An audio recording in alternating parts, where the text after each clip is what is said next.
Allahu Ekber.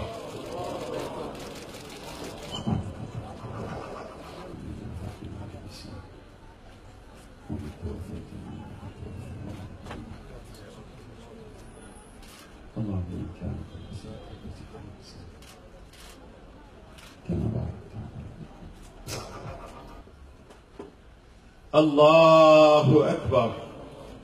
Esselamu Aleyküm ve Rahmetullah. Esselamu Aleyküm ve Rahmetullah. Fatiha.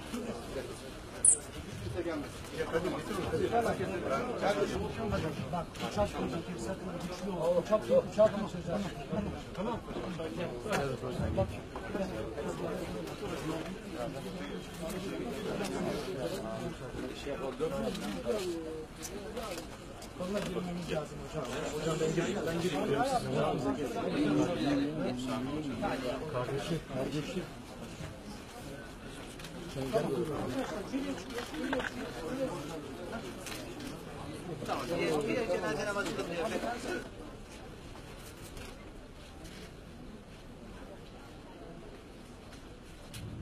Allahu Ekber.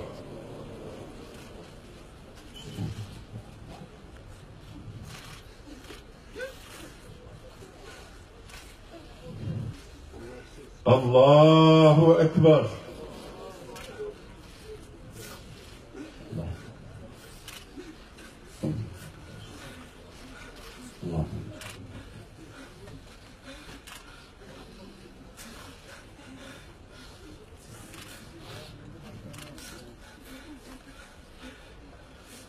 Allahu Ekber. Esselamu Aleyküm ve Rahmetullah. Esselamu Aleyküm ve Rahmetullah.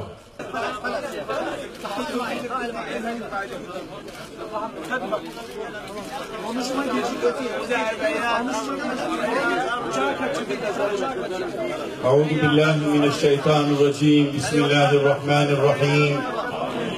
Euzu billahi mineşşeytanirracim. İnnellezîne fetenul mu'minîne vel mu'minât ثم لم يتوبوا فلهم عذاب جهنم ولهم عذاب الحريق. Sadakallahul azim. Aziz kardeşlerim, Allah Resulü'nün ifadesiyle innel kulûbe letahzen innel uyûne letedma ve la nekûlu illa ma yerdallahu subhanahu ve teâlâ.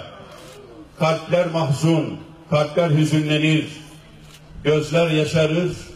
Fakat biz sadece Rabbimizi razı edecek şeyler söyleriz. Bugün biz sadece bir cenaze namazı kılmadık. Biz aynı zamanda bütün insanlığı insanlığından utandıracak bir vahşete şahit olduk, şahit oluyoruz. Biz bugün sadece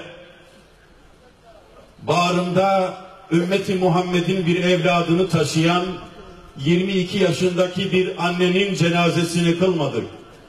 Biz sadece biberonunda sütü eksik kalmış 10 aylık bir bebeğin cenaze namazını kılmadık.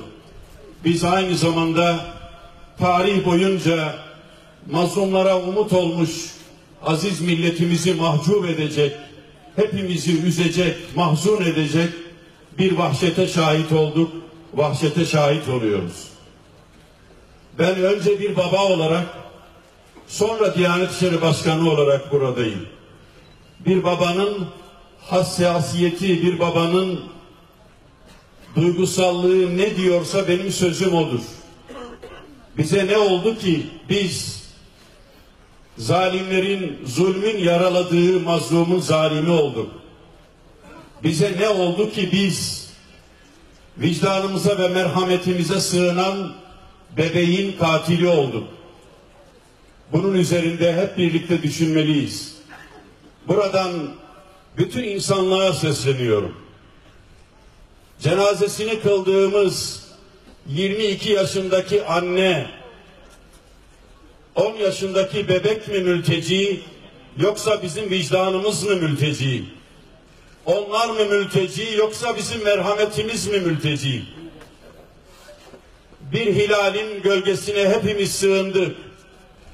10 aylık bebek sığmayacak mı bu tarih boyunca mazluma umut olmuş bu güzel vatana, bu aziz vatana hepimiz Rabbimizin göğsümüze yerleştirdiği vicdan penceresinden, merhamet penceresinden bakalım.